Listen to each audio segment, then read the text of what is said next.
Congratulations, Liverpool. Congratulations for winning. This very deserved, very convincing. You guys played much better than us. And yeah, it was 2-0. It could have been 4-0, 5-0. Yes, we missed a penalty, but I don't really care. Yes, the second goal, Gakpo, it hit his hand before the corner. I don't really care. They deserve to win. They were the better team. They had the better manager. It was more tactical. The in-game management worked out to perfection. You guys made the right subs. You guys had the better players, the better defense, the better goalkeeper. Well, not really. I think Thibaut did very well. But let's talk about it. Let's talk about. Oh my goodness, bro. Wallah al-Azim. If I talk about this person who I'm gonna talk about very, very soon, wallah, I think I might end it. I think I might end it. I think I might end it. I think I might just do what Pep did. Wallah, cut myself. As he said, I might harm myself. I think I might do that as well. Because if I talk about that specific player, who I think everyone knows who he is, then my goodness gracious, fam. I might be here for 2 hours. But I'll try to make it as quick as possible, I hope. This is disgraceful, I swear to God. Liverpool were the much better team. And this lineup worked to perfection. We failed to break them through. That midfield was perfect. I said it before the game. In my pre-watch along before the game started, I said the one person we have to watch out for is Mac Allister, because he's in my opinion, Gravenberch deserves all the credit and all the praise and what he's done so far this season. Curtis Jones has been very good so far this season. But for me, Mac Allister has been the most important Liverpool midfielder. I think every single attack you can really say is behind him, and he's the brain behind every creation of Liverpool. And we failed, especially in that first half, whenever Konate and Van Dijk tried to build up. We always failed to close the passing lanes through the middle. Our press was so bad. That first 30 minutes, that first 45 minutes, our press was so bad. Mbappe, this is how we defended. But Brahim and Mbappe was barely pressing. Brahim and Mbappe was barely pressing. They barely pressed, which made it so easy for Van Dijk and Konate to manage to come up, carry the ball forward, and manage to find a pass with so much time in on their hands, bro. There was no sort of no pressure to maybe make it difficult for them, to maybe second guess themselves. All right, oh shit, who should I pass it to? We made it so easy for them in that first half. That's why the first half it could have been 2-0 at least. Darwin Núñez missed 2 chances. Curtis Jones missed a chance if it wasn't for Thibaut Courtois. Thibaut made 2 crucial saves. And the first half, we were absolute invincible. And except for maybe 3 players really. Thibaut pretty much did everything there is to do.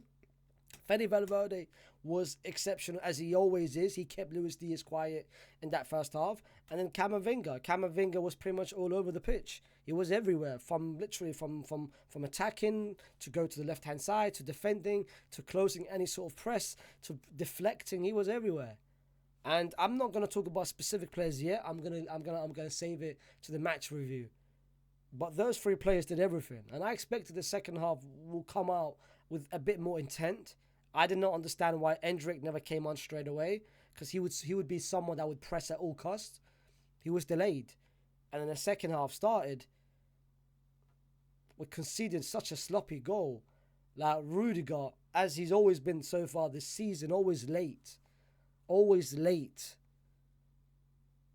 So easy, that 1-2 which they made between Mac Allister and was it Curtis Jones and Darwin? I don't know who the 1-2 was, but the 1-2. How can you, realistically speaking, how are you allowing a team to do a simple 1-2s inside your own box, inside your own final third, with no sort of press? And that's what I find pathetic. Our back line of Raul and Rudiger, they were sleeping throughout this whole game, bro. They were sleeping throughout this whole game. And then we had a chance, which came against the run of play. A penalty. He made the changes. Arda Güler went off. Who was it? Arda Güler went off and Camavinga went off. He was forced to come out with an injury, which I will talk about as well. And then we had our breakthrough, a penalty. It could have been 1-1. Half of his goals came this season has been penalties. And you would think to yourself that he would score a penalty because that's what he's been doing this whole season. And now he can't even score penalties. I mean, what else can he do on the pitch? I mean, I'll talk about him specifically. I've got a lot to say about him. I have got a lot to say about him. But Liverpool, after that, they got their own penalty. Mo Salah got his own penalty. Mendy fouled him inside the box. Salah missed, which I kind of knew before the game that I didn't think he was going to score just because of the fact he's always been on this revenge arc against Real Madrid. And I think he wanted it too much. I think he forced it a couple of times with certain shots, with certain moves, especially that first half. He was quiet. And if you want something too much, you become desperate. And he became desperate and he didn't get his goal, but they managed to get the second goal. As I said beginning of the video, Gakpo, it hit, like when he first controlled it, it hit his hand. It should have been a foul. It led to the corner. We did not defend the corner well. We can't make any excuses. It wasn't even a direct corner. It was a short corner. Why didn't we press? Why didn't we press for the short corner? We didn't even press the corner. There was no one man-marking Gakpo inside the box. It became 2-0. They had the chance to make it 3 or 4-0. Curtis Jones had a chance. Luis Diaz had a chance towards the end of the game. Thibaut Courtois saved us. But Liverpool deserved to win this by a massive scoreline. It should have been 3-0. It should have been 4-0. It could have even been 5-0. And if you look at the table and if you look at where we are, they are on 15 points. 5 wins, 1, 2, 3, 4, 5. 12 goals scored, 1 goal conceded. And the next game against Girona, who's been pathetic this season. And look where we are. 24 points. Which basically means the top 8 is gone. We're not making top 8. And if you think Liverpool was tough, then my brother, we've got Atalanta next, who's been, you can pretty much say, as good or a level bit below what Liverpool has done. So top 8 for Real Madrid is gone. It's done. It's finished. Our only hope of qualifying to the Champions League is now through the playoffs. And if we don't make the Champions League, this will be the biggest disappointment that any team has faced in the history of this sport. Like, especially the expectation we had beginning of the season of who we signed.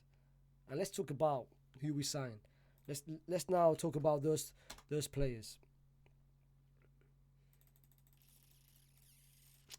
I'm going to start with Thibaut Courtois.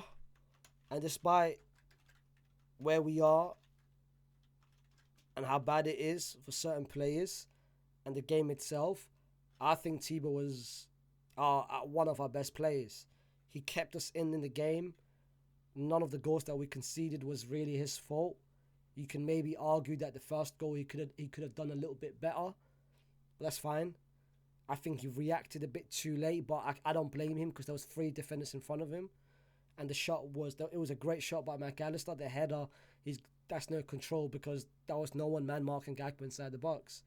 And for me, despite the fact that we conceded 2 goals, Thibaut for me gets 7.5 just because of the fact how well he did.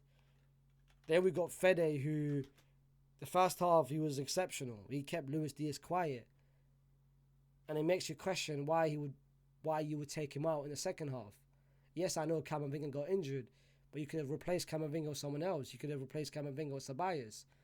There was no reason to put Fede in the midfield and bring Lucas Vazquez on, because Lucas Vazquez, beside, of course, getting the penalty, he didn't really offer anything. I'm not a fan of moving someone from one position to another mid through the game, specifically when he plays very well in that position. Fed it for me again, 7. Then we've got Raul. And Raul, the moment I said it before the game, I said that this game was going to be massive for his career. He's 21 years old. Real Madrid is going through the struggle and the injury problems that we have. He's had 2 good games. The game against Osasuna and Leganes. But this game is a complete different beast, bro. You can't compare Osasuna and Leganes to playing Liverpool at Anfield. So I said it, like, if you do well in this game, you've pretty much guaranteed your position for the rest of the season. This position is yours. But if you don't, when Tchouaméni comes back next month, Carlo's going to look at it and say, you know what, my brother, go back to the bench. Tchouaméni's going to be the partner next to Rudiger. And the moment he did well the first he made that line clearance clearance save when to be fair, he nearly scored an own goal when Thibaut saved it in the first 2 minutes of the game. But after that, when Darwin Núñez routed him and when he provoked him, Darwin Núñez got into his head because they had that altercation between the two of them. They both got a yellow card from it, but from there his game got rattled. He was whenever he got the ball, he felt scared, he felt nervous. He read plays a bit too late. His positioning was a bit off. The goal that we conceded, it was a bit too late to come to it. I wasn't impressed with his performance, but he was better than Rudiger, that's for sure. So I'll give him 5. And Rudiger, his partner, when you play next to a 21-year-old who, bear in mind, this is Raul's first ever Champions League start. Forget start, is his first Champions League game, period. And when you play next to a youngster like that, you expect to mentor him. You expect to help him throughout the whole 90 minutes. Tell him, all right, let's push up. Let's drop deep. You've got this man. I've got this man. It's very similar to how Liverpool did it with Konate and Van Dijk. Yes, Konate's been doing it for a bit, but Van Dijk is the experienced member. Similar to Barcelona with Inigo Martinez, the experienced member, and Kubasi, the less experienced member. Like, you would think you would teach the youngster in certain moments. How are you doing worse than the 21-year-old? The rookie. How are you doing worse than him? How are you not reacting to the first goal quicker? Why has this been a habit of yours this whole season? And I said it last month. Rudiger's been disappointing this season. He's been disappointing this whole season. Like, that's been so many goals we've conceded. He is the fault of that.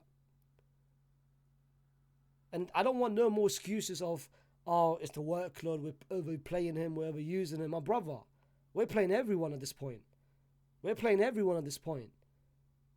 He needs to do better. He needs to wake up and need to react to himself and tell himself. He's too busy doing interviews with HP and culture scams that he's forgotten how to defend himself. He's out here telling me, yeah, I want William Saliba. My brother, if we get William Saliba, that is to bench you as well. Forget William Saliba. Anyone can bench you. For goodness sake, even Ali Salman on the road can bench you.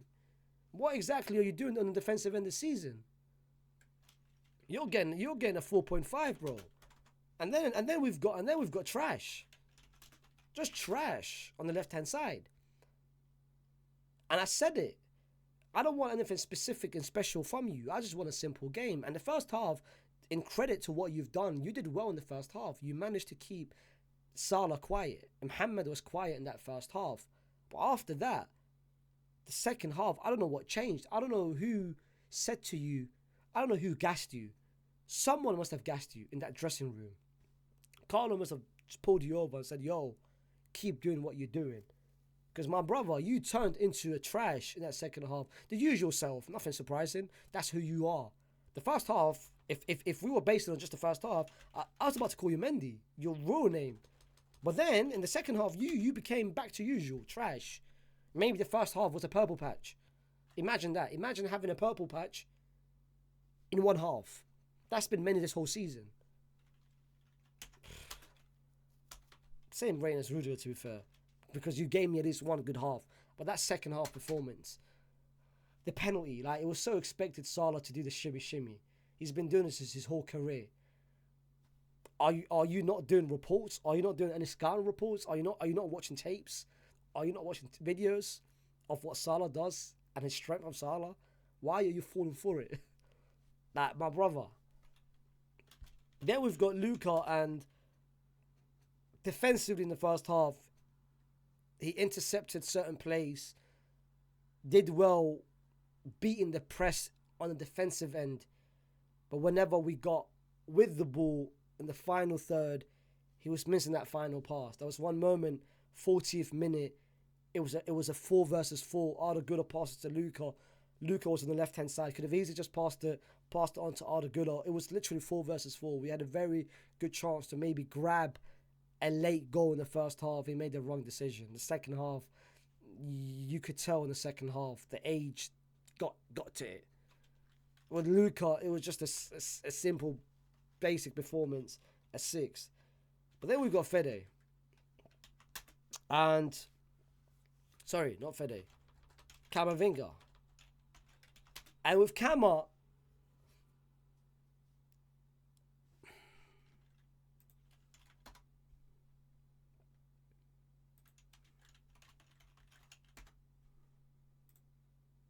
how long is he out for?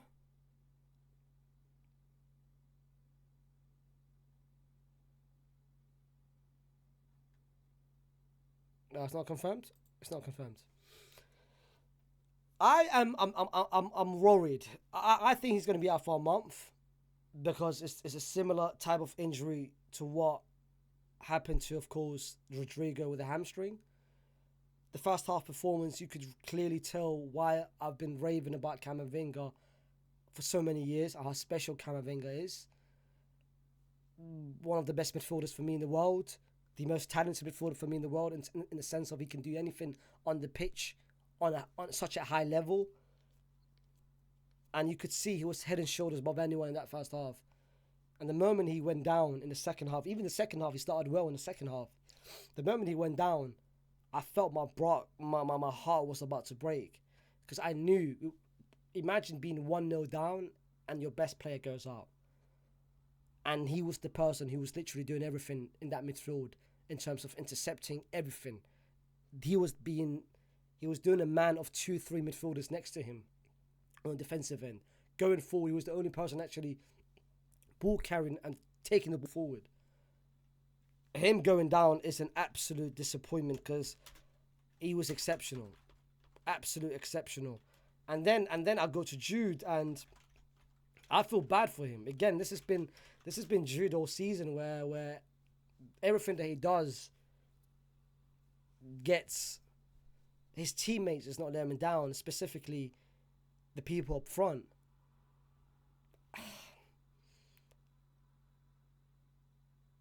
I feel bad for him, bro. His game has been so, like, Carlo has actually hurt him so badly so far this season. The worst thing about it, I said in the last video, I think Jude has been better this season than last season.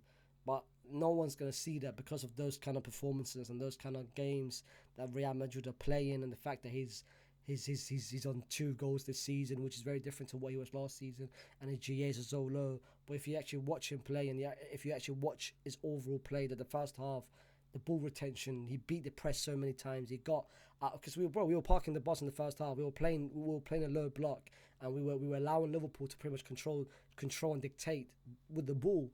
And whenever we got the ball, and whenever we managed to pretty much win the ball back, especially in our own box, Jude was one of those players that would beat the press so easy with a smart play, with a smart dribble, with a smart pass, and that's what he was doing that first half. But compare Jude this season, where he's pretty much is in terms of his heat map, and I made a video about it, where he is compared to what he was last season. Last season he was closer to the goal, which is you get the best out of Jude in the final third. Now we're using him into literally, in certain games he is the deepest midfielder. So what do you expect Jude to do when he is being put in those situations? That's why for Jude, I don't really think he had a bad game. I think 6.5, he didn't really have a bad game. Then we've got Arda, and Arda, I can't lie, the pressure got to him still. The pressure got to him, and he was forcing plays.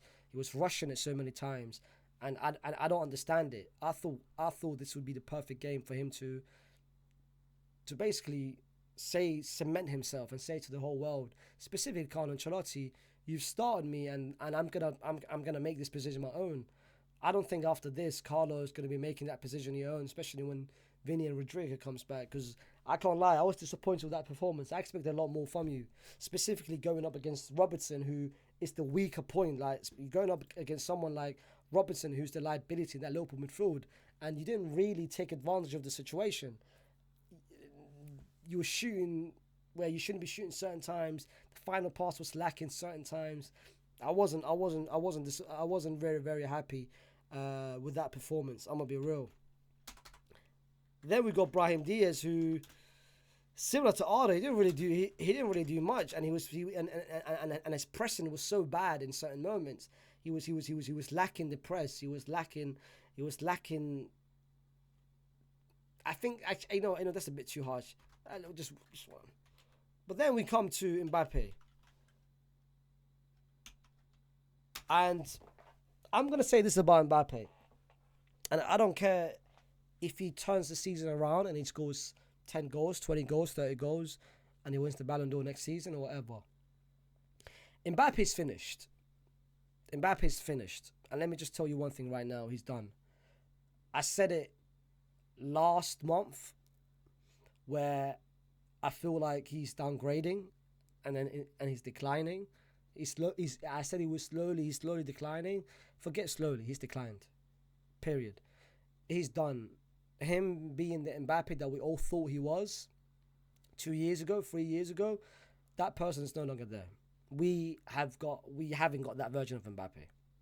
We haven't. We have got a washed Mbappe. And when I say washed, I don't mean washed in the sense of he can't do anything. I'm saying washed in he can't do anything. I'm actually saying it. Because there's nothing he can really do on the pitch, which makes you think that's the Mbappe that we all know from 2-3 years ago. He can't dribble. His dribbling ability is gone. Technically speaking, him being as a technical player, his technical abilities is no longer there. It's vanished. And the only thing which he's been relying on, and we all know about Mbappe, in transition, his physical attributes in Mbappe, that's no longer there. How are you getting beat by Conor Bradley 3 times? How are you getting intercepted by Conor Bradley 3 times? You can't even outpace your man, which is supposed to be your biggest strength. Your finishing ability is gone. It's finished as well. Penalties now. You're missing penalties now. Confidence is such a massive part of the sport where it can make or break a player. And you could see it in him. He has got no confidence in himself. When he gets the ball, when he receives the ball, he doesn't know what to do with it. So now you tell me, if he doesn't trust his own abilities, and if he doesn't know what he's doing with the ball, how do you expect me to support him and support and cheer for him and expect me to you know what, he's going to do better? He doesn't even believe in his own self. Why would you make me believe in him?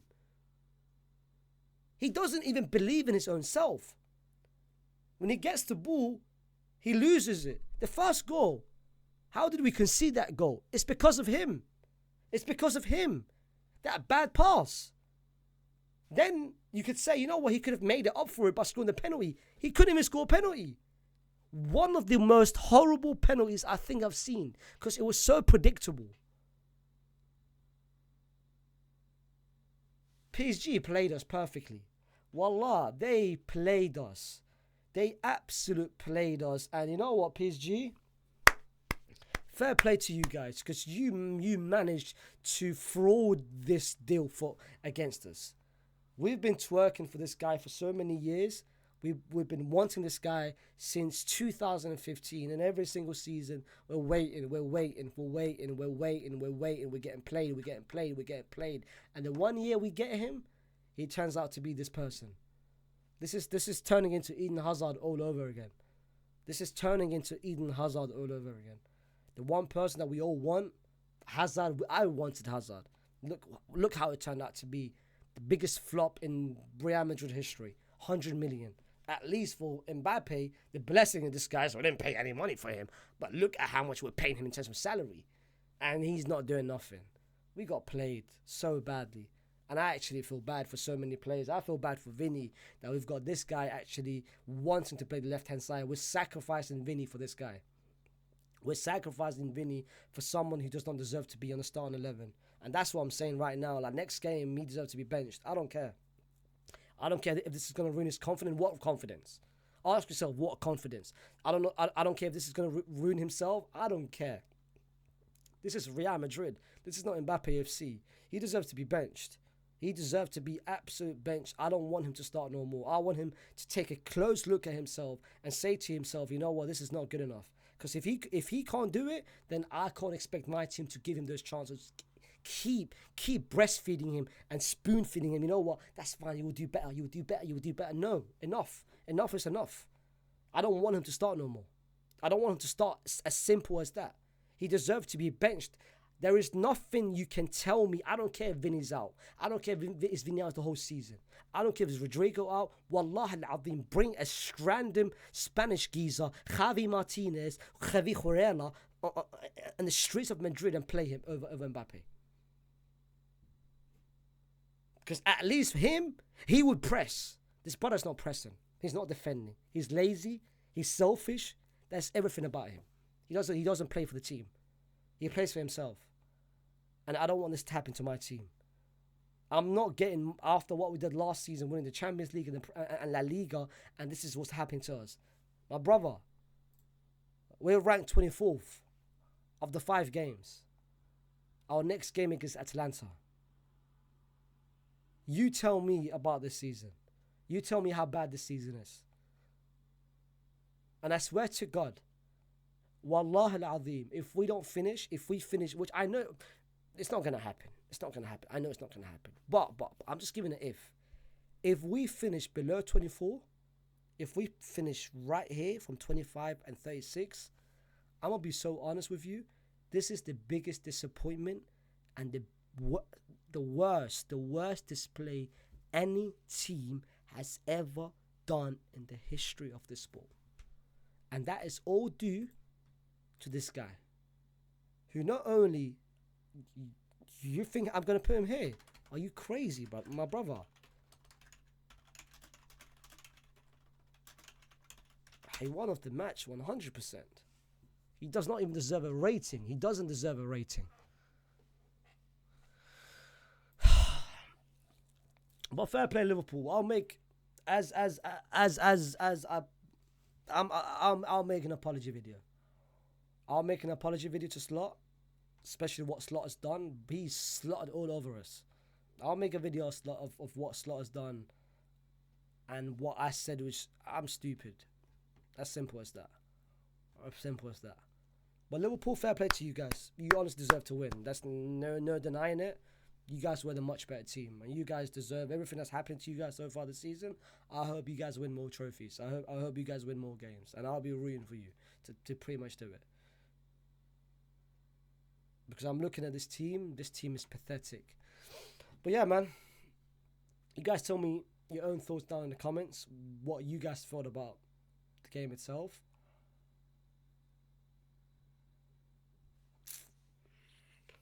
And can you believe what shirt I'm wearing? Wallah, I've been twerking for this guy for so many years. And when we got him, you know how happy I was? You know how happy I was when we got him? When we first got him? I thought I was a little kid in the candy shop. I thought one of those like little kids. Wallah al-Azim, I got played so badly, man. We all got played so badly.